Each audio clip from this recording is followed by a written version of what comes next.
Pag-usapan natin yung number 1, passport. Doon sa mga nagtatanong, ano raw ba ang requirements na dapat ipasa sa immigration pag aalis ka ng Pilipinas or magtutur ka, no? Pinag-uusapan natin dito yung magtutur ka international.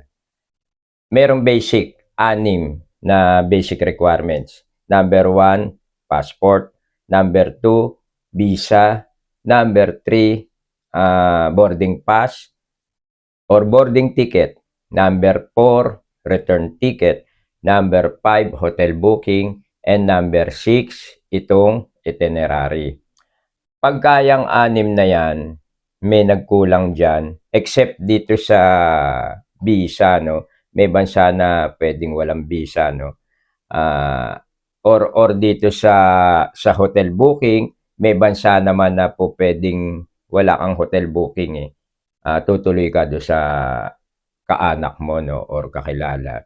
So, yan yung pinaka-basic saan ka man pumunta. Pag-usapan natin yung number 1, passport. Yung passport, lagi kong sinasabi dapat ang passport mo valid onward, 6 months onward. Ano ba yung 6 months onward na yon? Ang daming nagkakamali dun eh. Halimbawa, October 1. Ngayon is October, month of October 2025. Ipag halimbawa natin October 1 ngayon, today, no? Sorry. So dapat 6 months onward yung validity ng iyong ticket. October 1, November 1, November 2, I'm sorry, November 1, December 1, January 1, February 1, March 1. Tama ba? October 1 eh. November, December, January, February, March. March 1, ano ka na? 6 months ka na onward, ano? Kaya kung halimbawang aalis ka ng October 1, dapat ang ticket mo valid until March 1 onward. Pero wag niyong kalilimutan yung February na minsan ang February 28 lang yata, di ba? 28 or 29. Pagka leap year, every 4 years nababago yang sa yang sa February, no.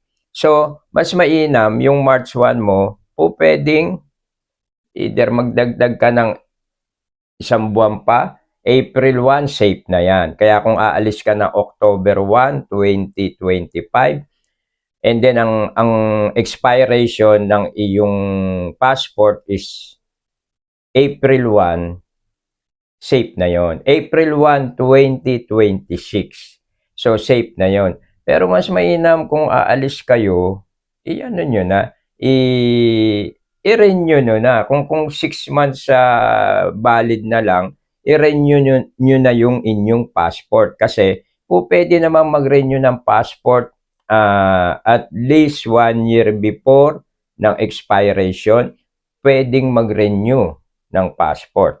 Ito, may isang kwento kasi pagka ang passport nyo pumasok dun sa 6 months validity, ibig sabihin yung passport nyo, o sabihin natin hindi na pumasok dun sa 6 months validity niya, kahit anong status mo sa buhay, malamang ma-upload ka. Yun, automatic yung upload yun. Meron akong kilala, nasa military siya, mataas ang ranggo niya, na hindi naman kasi siya talaga umaalis, kasi nga nagseserbisyo sa bayan natin.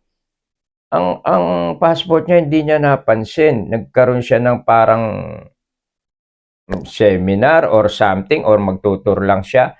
Tumawag sa akin to 1 month na lang yata o 2 months na lang yung kanyang passport. Ano yun naayos yun.